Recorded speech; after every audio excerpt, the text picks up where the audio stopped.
This is the Blood Red podcast from the Liverpool Echo. Hello and welcome to the latest Blood Red podcast from the Liverpool Echo. The international break is over and I, Joe Rimmer, am joined by three fine gentlemen to talk about actual football again. On my left is our full-time Liverpool reporter, both home and away, Paul Gorst. How are you, Paul? Not too bad, Joe, yeah. Can't wait for actual football to return tomorrow, finally. Yeah, it's been a busy week for you. We'll come to that in a moment. On Paul's left... Football, I love football, score a goal. That was Connor Dunn. Hi. Hi, Connor. Where did that all come from? I'm just really excited about football being back, Joe. And here's someone on your left who isn't very excited ever. No. Ian Doyle. I was excited by the international break, though, because I got 8 days off. Well, bully for you. Yeah. Right, Gorsty, busy week for you. Yes. The big man has been meeting the big man, hasn't he? Couple of big men, yeah. You're the same height as Jurgen Klopp, I learned this week. Big news. I actually thought he was a little bit taller than me, but I've since noticed that we're probably about the same height. I had a chance to pop up to Melwood yesterday. I had a 15-20 minute chat with Jurgen about a couple of things for a couple of pieces that we're hopefully going to run next week, are we? Great to have a chance to sit down with him. First time I've ever sat down with him one-on-one and just chat about a couple of various things. Mo Salah, Virgil van Dijk were on the agenda, as was his 4 years as Liverpool manager. Look out for that is all I can say on that at the moment. Exciting times. Well, you were also down at the press conference today, you and Ian Doyle. So between the two of you, tell us a little bit about it. What did Jurgen have to say? It's funny actually because there was about 4 or 5 questions in before he said, feel free to ask me about Newcastle. I think I think he wanted to get the focus back on the game, and within minutes he was once again talking about the atmosphere, and he wanted to be quite a raucous one, because sometimes that doesn't happen at 12:30 kickoffs, which is understandable really. A lot of time fans have rolled out of bed and just rocked up to Anfield, haven't they? By the way, who are these people who roll out of bed and rock up to Anfield for 12:30? I mean, what time are you all getting up? Well, some people like to have lie-ins on a Saturday, don't they? How late do you want to lie in? Most normal people don't work on a Saturday, Joe. No, I know, but also... But the early bird catches the worm. How late do these people lie in? I'd like to know. I mean, it's the match goers these days. People just rock up at the game up till about, when it's 3 o'clock, it's about 2:45, 10 to 3, so it's the equivalent of turning up at 12, which you can get out of bed at 11:30. So with that... It's up to them. Lazy. Yeah. Lazy. Well, he wants to see a little bit more of a possibly. I like the way he just cracked on. Maybe more of an improved atmosphere for tomorrow's game, and he was quite keen to stress that early on. He's had the opportunity to work with Mo Salah and Sadio Mane for most of the week in training, so you might expect them to start. And he was generally just talking about Newcastle have a threat. They beat Tottenham, didn't he, at New White Hart Lane. Didn't really have much of the ball, but got the result. And he was quite wary of that happening again, because he knows more than anyone that you don't need the possession stats to get the win. So he was quite guarded against that, and said that Salomon Rondon, Joel Linton up front for Newcastle is a very good replacement for him, and that's how they play. And he was looking forward to coming head to head with Steve Bruce. Yeah, Doyle, anything you picked up on that was quite interesting from the press conference? Well, there was some injury news, wasn't there? Yep. There was. He mentioned Alisson Becker, basically revealed rather sneakily, without much of a follow-up question, which I thought was a little bit odd, that he's out for at least another month. Won't be back until after the next international break, which I think is October the 20th when they come back from that. So I know at the time Liverpool were very wary of putting a timescale on Alisson's return, and now it seems the reason is they didn't want to worry people too much, because it looks like he's going to be out for 2 months. He's going to miss the next 7 games. He's already missed 4, I think it is. That's a significant chunk of the season. Even if Liverpool play 50 games, that's, what is it? Quick math. That's a fifth. Yeah, more than a fifth, in fact. So given the fact that Alisson was so important for Liverpool last season, everybody believed that he was one of the main reasons why they actually made that step up to compete for the title and win the Champions League. Big loss for Liverpool. I mean, Adrian, I think the next few games will be interesting to see how he copes. You're looking at Napoli away. I mean, Newcastle shouldn't be a problem. I mean, Napoli away will be, that'll be quite an atmosphere. Chelsea away will be, we all know what it's like there. Sheffield United away. And he'll probably end up playing in the League Cup game as well, unless it could be a chance for one of the other younger goalkeepers. Another thing that Jurgen Klopp said was about Naby Keita. Looks like he could be back in training. towards the end of next week, when they come back from the Napoli game, I wouldn't imagine he'd be in contention for a couple of weeks. But he hasn't played since, when was the last time he played? He hasn't played since Barcelona, has he? When he got injured. He come off the bench in the Community Shield. That's right, yeah. Competitively, it was the beginning of May. So it's been a while for him, and it'd be great for him to be back because I think he could have a big season. Yep, I hope so too. Connor, do you think Liverpool have played this Alisson injury quite... They've boxed clever, haven't they? Because Adrian's come in, he'd been at the club less than a week when Alisson got injured, and Liverpool have never fully given away the time scale for Alisson. And in a sense, they've helped Adrian because they've not heaped pressure on him, have they? Yeah, definitely. I mean, it's kind of the nature of Liverpool's business, and they've been doing things for a little while now, isn't it? Kind of getting a bit more used to the club actually controlling their own dealings totally. There's no real speculation over contract stuff. They just get their deals done, things like that. And again, yeah, they've played their cards very cleverly here because, you know, if they were telling everybody when Alisson came off, it's going to be out for 2 months, everyone would have been jumping on that. So much pressure on Adrian to perform because they know he's going to be playing for a little while. But yeah, it just seems like, you know, they've really helped him settle by doing that. And yeah, it just seems to have been played extremely well. It's obviously not great news that Alisson's out for so long. I think Klopp called it quite a serious calf injury, didn't he? So yeah, hopefully see him back in training soon. But yeah, it's been a clever way of doing things. I was going to say, I saw an interview with Adrian on the LFC TV this week, and he's referring to Millie and Hendo and all the players by their nicknames, because in fact he's only been there for about 4 or 5 weeks. I just thought that was quite good because it's an example of how quickly he's settled in. You know, we get told he's a bit of a character. He has stopped in. I think you spoke to him, didn't you? The mix zone. No, he famously has never stopped. Oh, he famously never stopped. Yeah, I'm sure he just walks on. I'm sure he must have stopped at some point for somebody, but he stopped for the TV and that's right. But it wasn't us. That's right.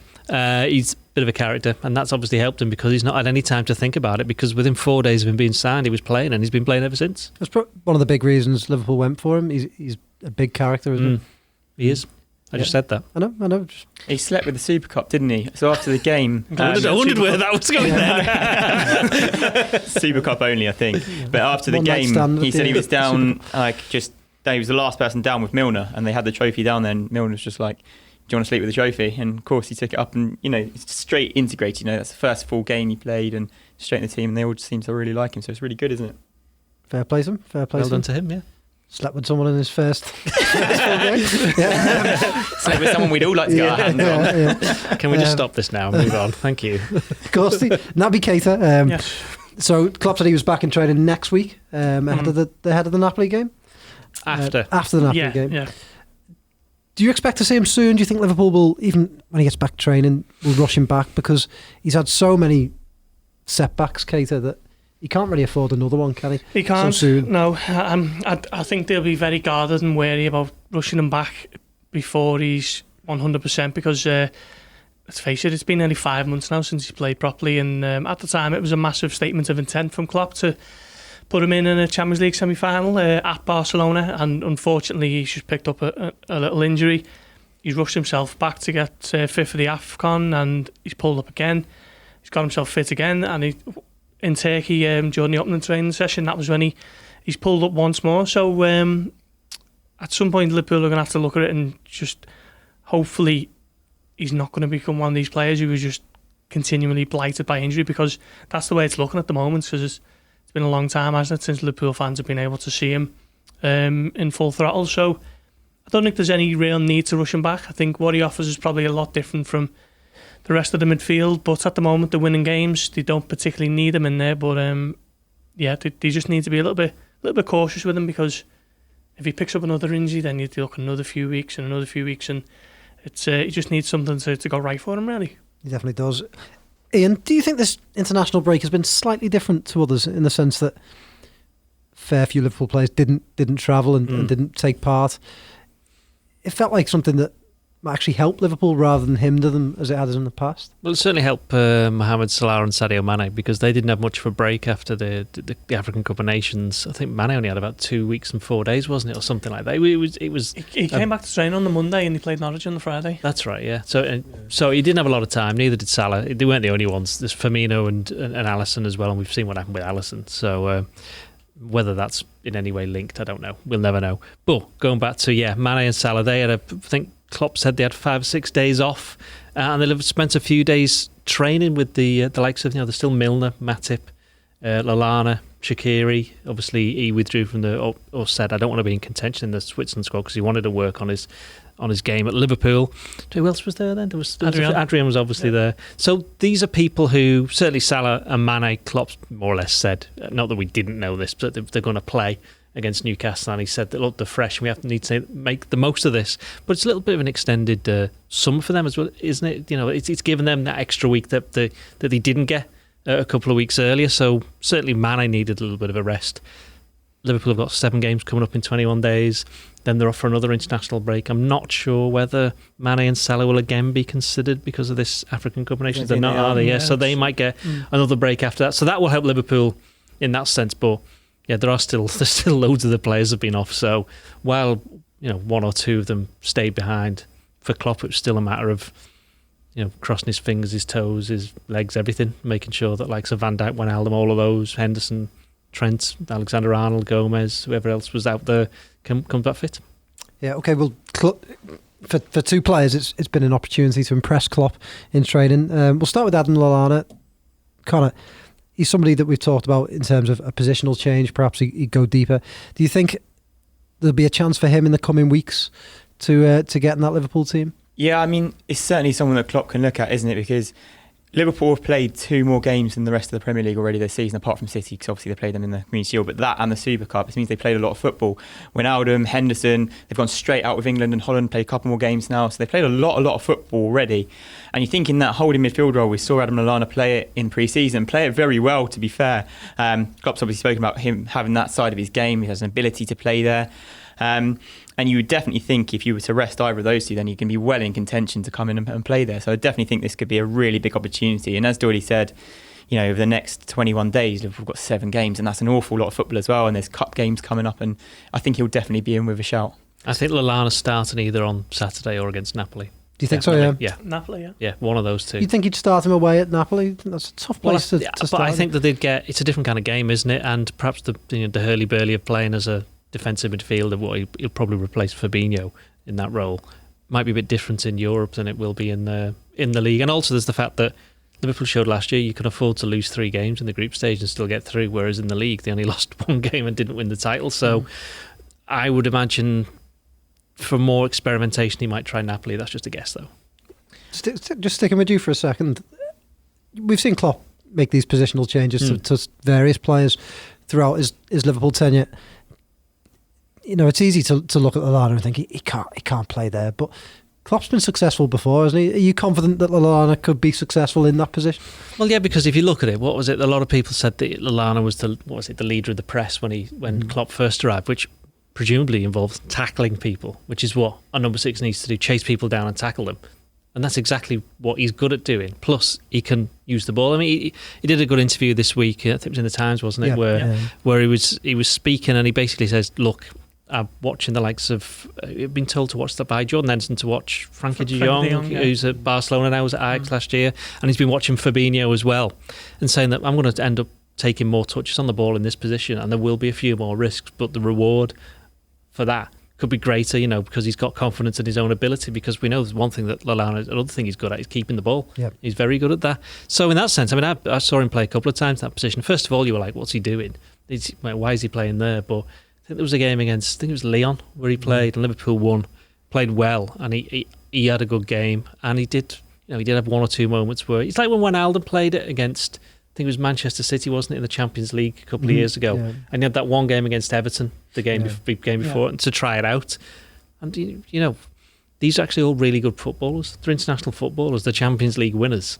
They know how to play football. They'll have the favoured positions, but as you said, Klopp knows these players. He sees them all the time, so he knows how to get the best out of them. So if Lallana sees himself, he's 31 now, having a future in that position, then I reckon he's going to get some games. And as I say, I wouldn't be surprised if it's one of the next 2.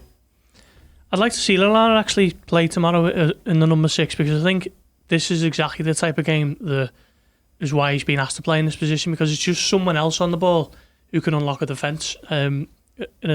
In a game where Liverpool are expected to dominate possession against a team who are going to sit in with 10 and even 11 men behind the ball, they're going to need as many creative players on the pitch as they can. So I think having Lallana as a number 6, okay, he's not your typical crunching into tackles and muscling players off the ball, but he's someone who can get on the ball and create one or two things and just unlock a defence. So I think games like tomorrow are the ideal place to play him as a number 6. And let's face it, he wouldn't be the only midfielder doing any tackling, would he? There'd be, whether it's Henderson and Milner or Wijnaldum or whatever, there are two others, the way that Liverpool play, so it wouldn't be that big an issue, I don't think. It definitely is his ball playing ability though, isn't it? It's that extra thing that he has in his game that perhaps maybe Henderson doesn't quite have as well as Lallana, and it's something different in Liverpool's holding three. And I definitely think Gorst is right in terms of unlocking that defence and another link between the defence and the attack.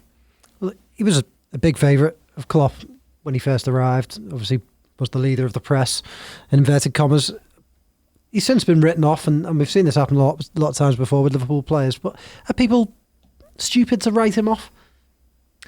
Yeah, I just think you're looking at him now and he's 31 and people just wanted to see someone new, didn't he? It's just to freshen up the squad. A lot of people just wanted transfers for the sake of it and just sometimes just thought, oh, Lallana, it's passed him by and he's a part of the past, but I still think there's still a couple of years left in him, at least.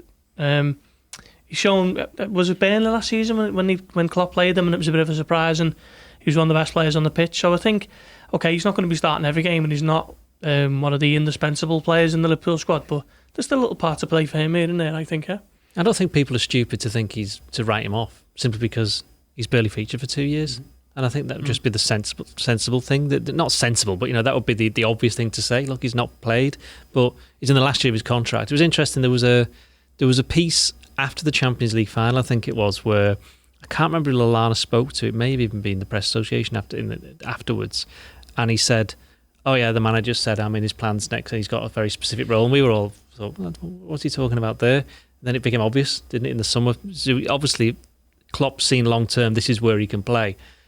And he's got this year in his contract. I think it's a year in his contract. And if he's there, Klopp knows him. He knows his game inside out. He knows the Liverpool game inside out.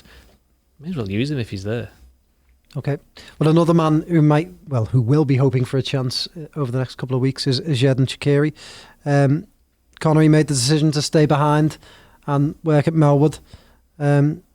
Quite a wise decision by him. Yeah, I think that's a very shrewd move by Shaqiri, to be honest. I think, this would have been a massive opportunity he'd have seen to get some time with Klopp, to show Klopp more he can do with a lesser squad around and just be like, look, I'm still here I am, here's my ability. And yeah, I think, to be honest, he's going to be one of those with a very big shout of playing against Newcastle. I think that perhaps if you're resting a couple of others, and I know we're going to come on to team selection in a bit, that he's going to be probably the one that you bring in, the one you're looking to for that bit of creativity, that bit of attacking threat from the midfield, obviously depending on where you play him. But yeah, I thought it was very clever, actually. It was perhaps a touch surprised that there wasn't more made of the fact he just decided, I'm not going to go and play for my country. But I mean, from a Liverpool perspective, that's obviously great, isn't it? So yeah, I'm looking forward to actually seeing him play, I think. He's got to play tomorrow, hasn't he? I mean, if Shaqiri doesn't play tomorrow, surely he'd be a little bit worried.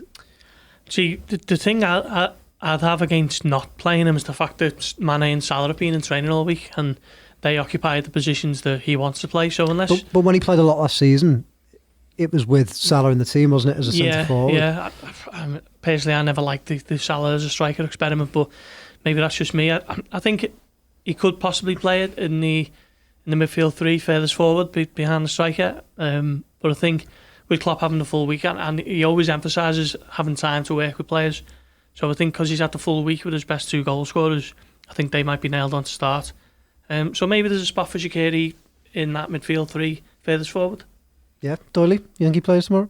I'm not sure he's playing tomorrow, but he's definitely going to be playing probably 2 or 3 games of these 7 starting. I mean, it was against Newcastle this game last year. The last time he scored, I think was it 4? It was 4-0, wasn't it? He scored one in the second half. So yeah, I can see Shaqiri. Was it a good move for him? Well, I think the other thing as well is that Switzerland, because they got to the Nations League finals, they've got an automatic playoff, so it's not a massive deal for them to miss out. And I think they had some good results anyway, didn't they? They drew in Ireland, so it wasn't a massive loss for them in that respect. But for him, yeah, I think it was great to stay around, and because he didn't have pre-season, did he? Because he was injured. He just carried injury after that Nations League, against England. So for him to work on his fitness, show himself in front of in front of Jurgen Klopp and the coaching staff.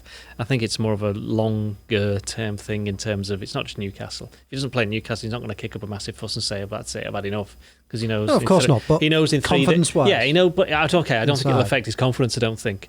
I think he might get on at some point though. For Shaqiri, Connor, is he just one of those sorts of players who, his biggest weakness is he's just a difficult player to fit in whatever system you play? Yeah, I think so. I don't think when Liverpool bought Shaqiri, he was never coming in to play in the first team, was he? He was always going to have a bit part to play.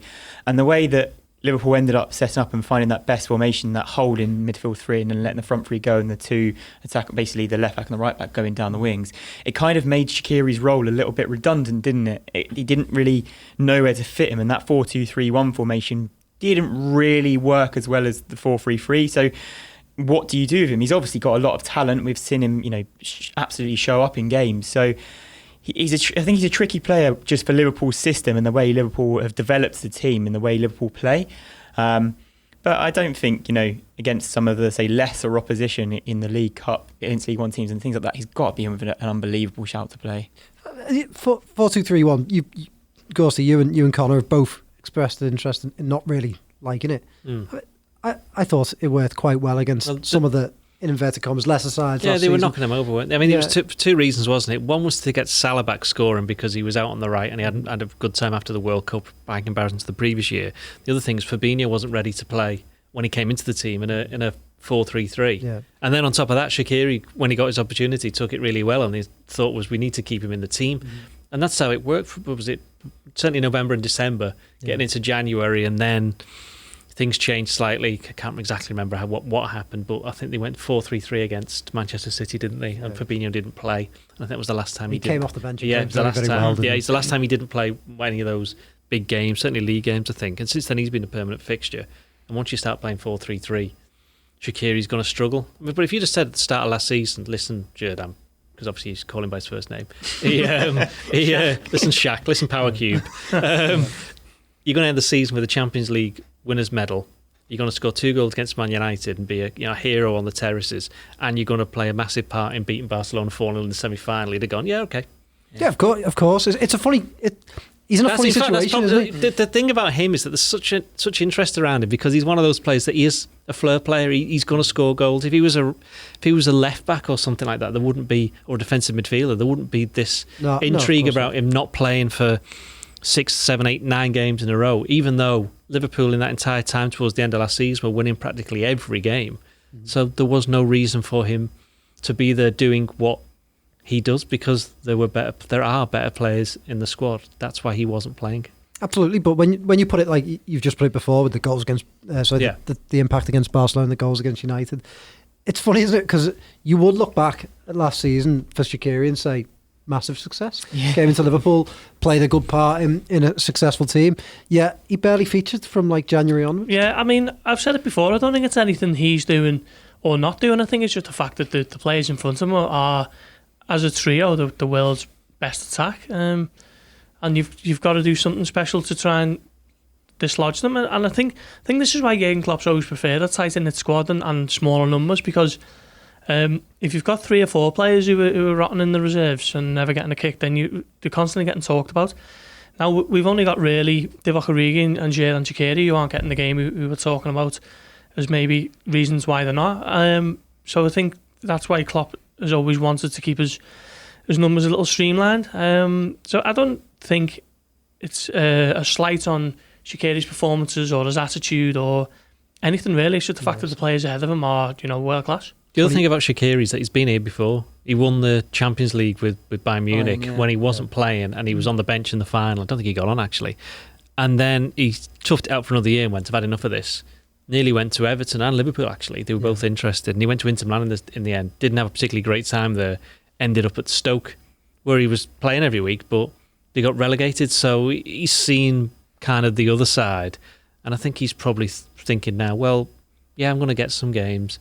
Just want to see what happens. I don't think anybody expected. He expected it to be like, as you said, he barely featured between, January and when he played Barcelona, wasn't it? Because he played against Newcastle as well, funnily enough, and sets up the goal for Origi. Yeah. Well, you spoke about the front three before, Gorsty. I think all three are in agreement that you wouldn't play Firmino tomorrow. Yeah, I wouldn't. Yeah. Okay, so is that just because of Brazil?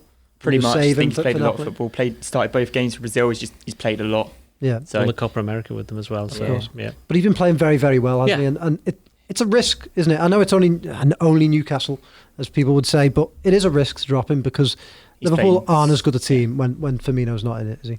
Oh yeah, not at all. I mean, I wouldn't suggest that Divock Origi is a serious contender to dislodge Firmino from the team long term, but this is exactly why you have your squad, and this is an ideal game for it. Jurgen Klopp said about Fabinho coming back from Brazil, he said the flight wasn't too cool today, so I'm not too sure what that meant, whether there was a little bit of turbulence or it was delayed or whatever, but the fact that they played in the early hours of Wednesday morning and they haven't had much training, we know Firmino's the Iron Man, isn't he, but this might be an ideal time to pull him out the firing line. Yep. I think particularly with Napoli in mind as well, I know obviously as Doyle said, you can lose 3 games in a group stage and still qualify, but if they get off to a winning start against Napoli, that's their hardest game by a distance really away, Napoli in the Champions League. So to get that away with Firmino and the team fully fit, I just think this is a good chance to rest him, especially particularly with that coming in a few days' time. So yeah. Okay. So are all three of you resting Fabinho as well? No, Firmino. What about Fabinho? I'm playing Fabinho. You're playing Fabinho? You're not? I'm going with Lallana, actually. Well, let's not pick the whole team. Yeah, So you're going to go with Lallana. Yeah. So is this a chance to bring Lallana in and play him there? So, yeah. Yeah. Okay. All right. Other midfielders then. Dani Ceballos. Ceballos, is that how you pronounce his name? Ceballos. The Arsenal guy. The Arsenal guy. There wasn't a great deal going on this week. So when he did this interview with the Guardian, Me and Connor did a really good interview with Michael Owen actually. So yeah, actually you did. Thought you did. But when he spoke to the Guardian and gave these great quotes about Anfield, I got quite excited. It was nice to see him just absolutely waxing lyrical about Liverpool. Never seen anything like it before. Yeah, it'd be music to Klopp's ears though, won't it? Won't it just, yeah. Arsenal, he's on loan at Arsenal, and he's been linked with Liverpool. So, Do you really think? I think he was just being genuine. Do I really think there might be something in that? Yeah. Do you really? Yeah, Do you? Yeah. Not that I'm saying Liverpool are going to sign him. I'm saying that he's quite clear. He's only on loan at Arsenal for the season. He's obviously at Real Madrid. Liverpool have been linked with him in the past, and certainly. Think he's a Jurgen Klopp midfielder though? I'm not sure he is. Well, having seen him play against Liverpool the other week, I mean, I know he's had a good start to the season, but I don't think he was particularly good. And maybe some of his comments are just explaining away. The reason I was this not very good is because Liverpool were really good, and I've not been used to that. Well, exactly. But for a lad, Connor, like him, coming in from La Liga into it, and he's had a decent game. Was it Norwich? What was the game he played very well in? They Villa. Oh, our producer. I'm just speaking to nobody off the screen.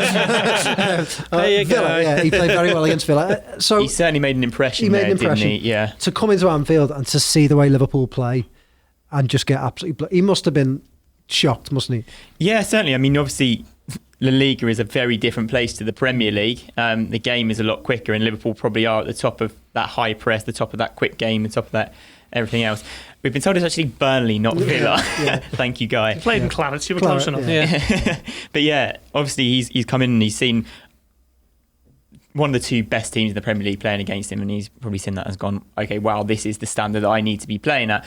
Playing against the likes of Burnley, and absolutely no disrespect, it's a totally different challenge to Liverpool, isn't it? So, as you say, it's absolutely music to Klopp's ears. That I don't know if there's anything in it, but it's interesting nonetheless, and it's certainly exciting to see that another player who, a big team at Arsenal, fans are loving him, made a good impression, and he's come out and saying, I've never played anything like Liverpool before. Can't be bad. I genuinely think that if he'd signed permanently for Arsenal, they probably would have said you shouldn't really be saying that.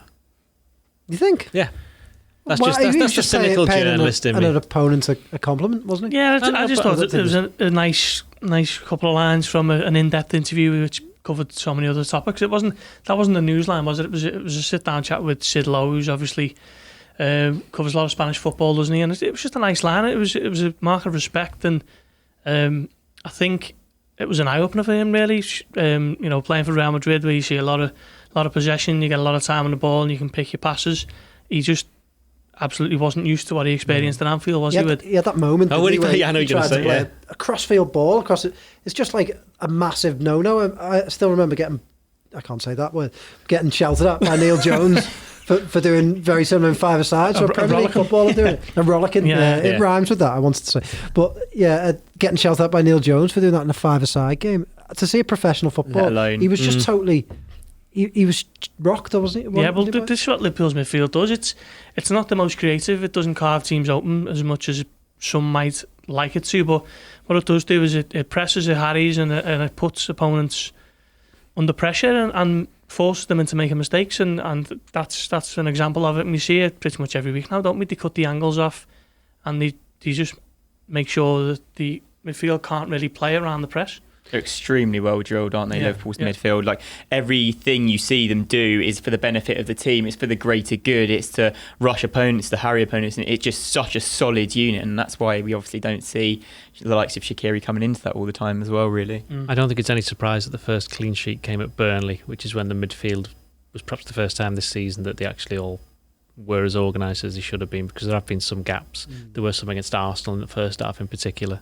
There were some loads against Chelsea in the Super Cup, but it's just taken them a few weeks to get it together, and hopefully the international break hasn't affected that.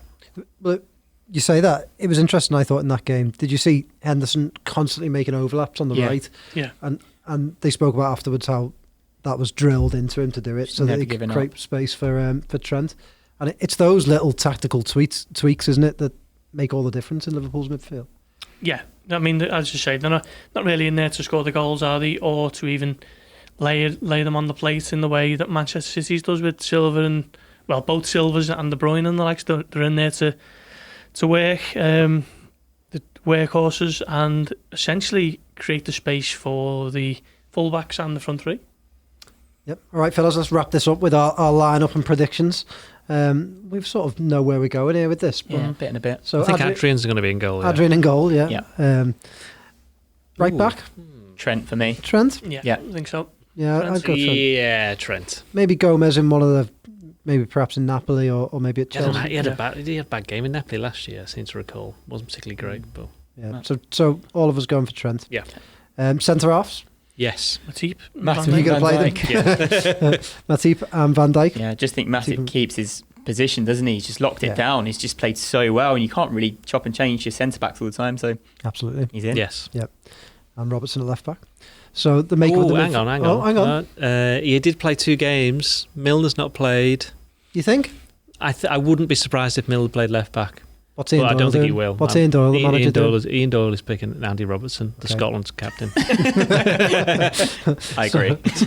So that's Andy Robertson at left back. Midfield. So we are playing 4-3-3. Yeah. I guess Paul Gorst does not want us to play. Yeah, I never changed the way. I've got my system. Yeah, when you were growing up, you must have been a 4-4-2. Yeah, 4-4-2. Get back, cross it in. Yeah.